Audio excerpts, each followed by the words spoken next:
दोस्तों आज के वीडियो में एक ऐसे चूड़ के बारे में जानेंगे, एक ऐसे अद्भुत पाउडर के बारे में जानेंगे, एक ऐसे अद्भुत रसायन के बारे में जानेंगे जो पुरानी से पुरानी कब्ज को दूर कर देंगे। और आज के समय में 80 से 90% लोग कब्ज से परेशान हैं। सुबह घंटों लैट्रिन में बैठना पड़ता है, तो दोस्तों आपको घंटों लैट्रिन में बैठने की ज़रूरत नहीं है। यह आयुर्वेद का सबसे सस्ता पाउडर है और इसका कोई साइड इफेक्ट नहीं है। ये हमारे शरीर के वात पित्त कफ तीनों को बैलेंस भी रखता है और दोस्तों हमारे शरीर के लिए सुरक्षा कवच का काम करता है। दोस्तों इस पाउडर का प्रयोग कई तरीके से किया जाता है, अलग अलग बीमारी में अलग अलग तरीके से प्रयोग किया जाता है, जिससे इसके बहुत सारे फायदे मिलते हैं। यह पाउडर दोस्तों हमारे शरीर को बुढ़ापे से बचा सकता है, यानी कि जो असमय बुढ़ापा आता है उससे भी रोक देगा। अगर आप इसे आयुर्वेद में बताए गए दूसरे तरीके से प्रयोग करेंगे। और यही पाउडर कब्ज को भी दूर करता है, यही पाउडर गैस एसिडिटी को भी दूर करता है। तो दोस्तों आज के वीडियो में हम इसी पाउडर के बारे में जानेंगे कि कब्ज को दूर करने के लिए इसका प्रयोग कैसे किया जाएगा। उसके पहले दोस्तों हमें कारण को जानना बहुत जरूरी है। कब्ज होती क्यों है, कब्ज होने का कारण क्या है। जब तक हम कारण नहीं समझेंगे निवारण आसान नहीं होता है। हम ऐसे दवाएं खाते रहते हैं और कारण को समझते नहीं है और बीमारी जड़ से ठीक नहीं होती है। फिर हम क्या करते हैं, उस बीमारी को असाध्य बीमारी मान लेते हैं। ऐसी कोई बीमारी नहीं है जो असाध्य बीमारी हो, जिसे आपका शरीर ना ठीक कर सके। अगर आप सही नियमों का पालन करेंगे, कारण को जानेंगे और आयुर्वेदिक का दवाओं का सही प्रयोग करेंगे, तो दोस्तों हर एक बीमारी को आप ठीक कर सकते हैं, जड़ से खत्म कर सकते हैं। बस बीमारी के कारण को आप पहचान लीजिए। तो चलिए हम आज सबसे पहले जान लेते हैं कब्ज होने का कारण क्या है। कब्ज होने का कारण दोस्तों सिर्फ और सिर्फ घर से बाहर की बनी हुई जितनी चीजें हैं इन्हें आप खाना छोड़ दीजिए। ये कोई भी चीज हो, चाहे वो खुली दुकान पे बनी हो या पैकेट वाली चीज है, ये सारी चीज अगर मीठी है तो चीनी मैदा रिफाइन या पामोलिन में छानी गई है। अगर तीखी चीज है तो चीनी के स्थान पर नमक या लाल मिर्च का प्रयोग किया गया है। इसके अलावा कुछ नहीं डाला जाता है। बाहर की जितनी भी चीजें होती हैं, चाहे वो बिस्किट हुआ, नमकीन हुआ, ब्रेड हुआ, टोस्ट हुआ, पकौड़ा हुआ, पकौड़ी हुई, मिठाइयाँ हुई, जलेबियाँ हुई, ये सारी चीजें इन्हीं चीजों से बनाई जाती है। इसलिए अगर आप कब्ज को दूर करना चाहते हो तो घर से बाहर की बनी हुई जितनी चीजें हैं, ट्राई के तौर पे आप 3 महीने के लिए बंद कर दीजिए। 3 महीने कुछ मत खाइए। 3 महीने का संकल्प ले लीजिए कि 3 महीने हम घर की बनी हुई चीजें ही खाएंगे, इसके अलावा कुछ नहीं खाएंगे। और आपके घर पे जो भी खाना पीना बनेगा उसमें चीनी मैदा रिफाइन किए गए तेल का प्रयोग नहीं किया जाएगा। ये तीनों दोस्तों हमारे शरीर को अंदर से खोखला करते हैं और धीरे धीरे अंदर से शरीर जब खोखला हो जाता है तो तरह तरह की बीमारियां होती है।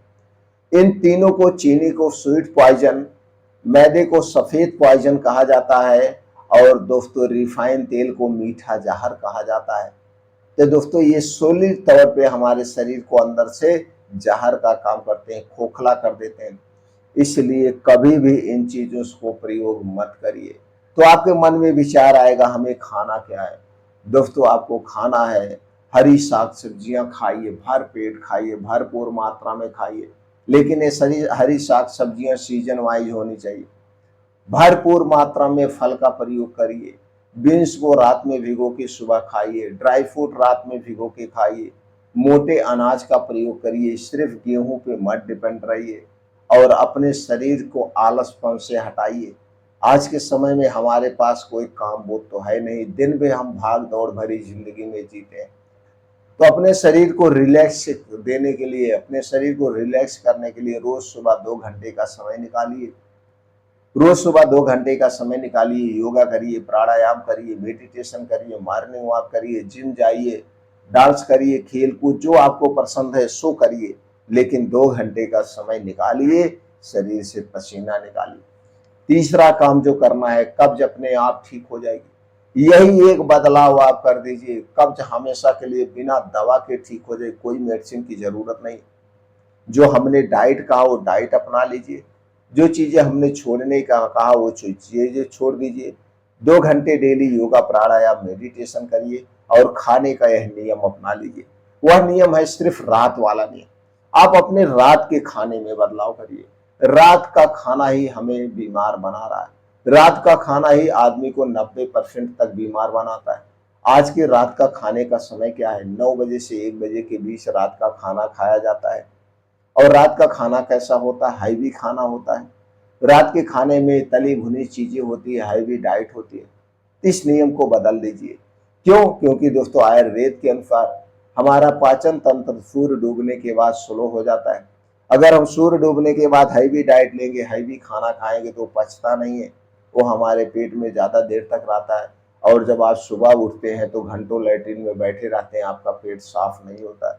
दिन भर आलसपन, गैस, एसिडिटी बनेगी, बदबूदार हवा आएगी। इसलिए इस खाने के नियम को आप बदल दीजिए, इस खाने के समय को आप बदल दीजिए, तो आपके मन में विचार आएगा खाने का समय क्या है। खाने का जो अच्छा समय है आयुर्वेद के अनुसार वो है सूर्य डूबने के 1 घंटा पहले। रात का खाना सूर्य डूबने के 1 घंटा पहले आप कर लीजिए। आप सोचेंगे ये तो असंभव है, इसी असंभव को संभव करना है। अगर आपको स्वस्थ और निरोग रखना है, अगर आप घर पे रह रहे हैं, नौकरी से रिटायरमेंट हो गए तो कोई असंभव नहीं है। आप अपने लिए थोड़ा सा खाना बनवा लीजिए, खा लीजिए। अगर ऐसा भी संभव नहीं है तो दोस्तों कुछ मत करिए। आप 100 से 50 ग्राम चना लीजिए, थोड़ा सा गुड़ लीजिए, आप चना आप चबा लीजिए थोड़े से गुड़ के साथ, और फिर उसके बाद खाना मत खाइए। अगर आप सूर्य डूबने के बाद 100 ग्राम चना चबा लेते हैं तो जितना आपको खाने से पोषक तत्व मिलेगा उतना 100 ग्राम चने से मिल जाएगा। तो ये चना भुना हुआ होना चाहिए, भुना हुआ चना ले लीजिए। आप चाहे तो इसी के साथ थोड़ी सी मूंगफली भी लेकर के आप खा लीजिए। सारे पोषक तत्व तो मिल गए, खाना खाने की क्या जरूरत है। अगर संभव है तो सूर्य डूबने के पहले खा लीजिए। अगर ये भी असंभव है, आपके पास बजट है, तो भर पेट फल खा लीजिए या 1 प्लेट सलाद खा लीजिए, तो खाने का तो काम हो गया। ये सब चीजें सूर्य डूबने के बाद, सूर्य डूबने के पहले कर लीजिए, सूर्य डूबने के बाद मत करिए। इतना बदलाव आप कर लीजिए तो आपको दवा की जरूरत नहीं पड़ेगी। उसके बाद भी आपका पेट अगर साफ ना हो तो जिस अद्भुत चूर्ण की मैं बात कर रहा था, जिसके मैं बखान कर रहा था, वो चूर्ण है त्रिफला चूर्ण। त्रिफला चूर्ण दोस्तों हरड़, बहेड़ा और आंवले से बनाया जाता है। यह आयुर्वेद का अद्भुत रसायन है। इसका कई तरीके से प्रयोग किया जाता है। तो आज हम सिर्फ कब्ज के लिए प्रयोग करना जानेंगे। कब्ज को दूर करने के लिए दोस्तों आपको 1 चम्मच से 1.5 चम्मच, जैसे आपको हार्ड लैट्रिन होती है उसी हिसाब से प्रयोग करना है। अगर बहुत ज्यादा टाइट लैट्रिन हो रही है, घंटों सुबह आपको लैट्रिन में बैठना पड़ता है, तो 1.5 चम्मच, नहीं तो 1 चम्मच रात में गर्म पानी के साथ या गुनगुने दूध के साथ आप ले लीजिए। गर्म दूध या गर्म पानी के साथ रात को खाना खाने के 2 घंटे के बाद आप लीजिए। सुबह आपका पेट खुल के साफ होगा, गैस एसिडिटी दूर हो जाएगी। कितने दिन तक लेना है? जब आपका पेट साफ होने लगे तो बंद कर दीजिए। कोई जरूरत नहीं परमानेंट लेने की। जब तक लैट्रिन नहीं साफ होती तब तक आप लीजिए, उसके बाद बंद कर दीजिए। कुछ ही दिनों में आपकी लैट्रिन साफ होने लगेगी और आपको दोस्तों सारी शिकायतें दूर हो जाएगी।